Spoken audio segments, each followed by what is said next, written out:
होगा बया की चट्टी आई पड़ी 5 दिन बरात चढ़ते रह गए दुनिया के ऐसे वक्त में खुशी होकर अब हमारा मातम हो रहा कबूल 21 रुपए में अव्वल दर्जे का बैंड बाजा करा बरात 71 2 बस और 5 कार कर रखी परसों जब लौंडी लारियों ने उस कुत्ते से घुटना मिलवाने ने कहा फटना कर दी अरन्यू के हक में इस बाजे गाजे वाली बारात में ही नहीं जाने का उसकी मार बाप ने भी खूब धमका लिया उसकी दादी ने भी खूब समझा लिया अकट से मचनी होया फिर तू ही बता चौधरी मलखान थे इस डाल मुँह देखा होगा 3 दिन हो गए घर में चूल्हा चढ़ो उसकी दादी तो पर से तो रहने पे ही है अब तू ही सोच मदरसे में पढ़ाने का हमने यूँ सबक मिला 7 लंडों की बारात चढ़ी कभी गम का मुंह नहीं देखा मगर रोड़ा पड़ गया रोड़ा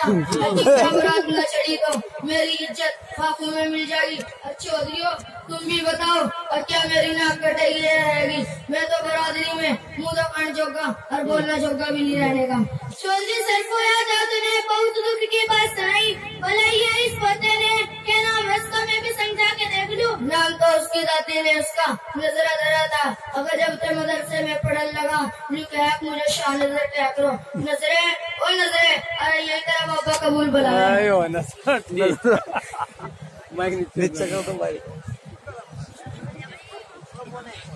दादा जान अस्सलाम वालेकुम। वालेकुम सलाम।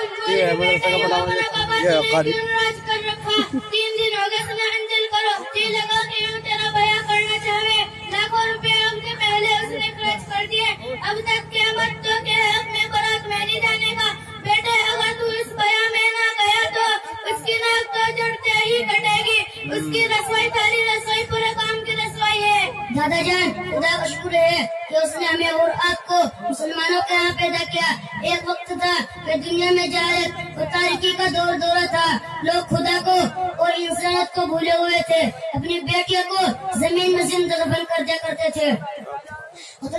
की रियाम थी इंसान की जान का पैसा था नाच का नाम था आखिरकार खुदा ताला को तरस आया और लोगों की हिदायत के लिए उसने अपने महबूब नबी आखिर समाज ताजदार मदीना मुहसिन इंसानियत मोहम्मद अरबी सल्लल्लाहु अलैहि वसल्लम को कुरान जैसी दौलत देकर मबूस फरमाया। आप सल्लल्लाहु अलैहि वसल्लम ने अल्लाह की वहदानियत का सबक पढ़ाया इंसानियत और हमदर्दी का दर्स दिया एक दूसरे के हुकूक से आगाह किया सदाकत और सगावत अमानत का सबक दिया आपस में अच्छे बर्ताव और मेल मिलाप से रहने की राह दिखाई। इमाम अल-अंबिया हज़रत मुस्तफा सल्लल्लाहु अलैहि वसल्लम ने इरशाद फरमाया कि मैं नाच गाने और लहू-लआब को खत्म कराने के लिए भेजा गया हूँ। या शादियों में बुरे फजूल खर्चों से शरीयत मुहम्मदिया ने अहले इस्लाम को सख्ती से मना फरमाया। कुरान करीम में खुदा अल्लाह रब्बुल इज्जत इरशाद फरमाते हैं कि फजूल खर्च करने वाले शैतान के भाई है। ब्याह शादियाँ अल्लाह के रसूल ने भी की और सहाबा किराम ने भी की। क्या दोनों जहां के बादशाह ने अपनी बेटी की शादी नहीं की बगैर रस्म रिवाज और बगैर बाजे गाजे के नबी की लफ्ज़ का जिक्र जन्नत की औरतों की सरदार सय्यदा फातिमा रज़ियल्लाहु अन्हा की शादी मुकम्मल हो जाए और हम एक अदा दर्जे के उम्मती हमारी शादियाँ ना हो सके हम अल्लाह और उसके रसूल के तरीके के खिलाफ शादियाँ करें हमारे यहाँ से हमारा खाना कमाना बिल्कुल शरीयत के खिलाफ हो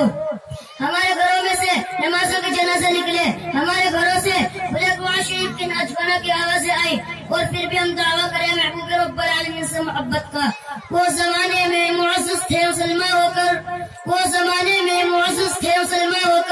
हम और हुए तारिक कुरान होकर। दादा जान मैं ऐसी शादी में बिल्कुल शरीक नहीं होऊंगा जो कि सरासर शरीयत के खिलाफ है। मेरी बातों के ऊपर आप हज़रात गौर करेंगे और शरीय तरीका अपनाने की कोशिश करेंगे। खुदा ताला हमें तौफीक बख्शे। चौधरी सरफू बात तो तेरे पोते ने इतनी बढ़िया और सतरी डाल बताई अक्सर भी जी लगा और भाई एहसास भी होया अब हम असलियत में दिन थे कितने दूर हो रहे मलखान के दौरे 2 बार लिखवा के भेजते अब भाई बारात छोटी और कौन की आवेगी बड़ी बुरी की कोई रस्म नहीं होगी अगर कबूल होता निकलेगी हाँ कर नहीं तो ना करते और सरफू जी तो शरीयत के मुताबिक चलेगा अल्लाह ने करी और नाक भी नहीं कटने की और बया भी सही के माफिक हो जाएगा जिसपे कुदरत वाला सबब देगा। कबूल आज तो नजरे ने ऐसी सुतली डाल समझाया कि सारी बात मेरे दिल में उतरती चली गई। आज लग जो कुछ मन ने गलत करा उसकी की खदा से माफी मांगू और आज वादा करूँ कि अपना हर काम दीन का और दुनिया का शरीयत के माफी करने की कोशिश करूँगा। वालेकुम सलाम। बढ़िया रहा भाई, जल्दी मान लिया है। माशाअल्लाह।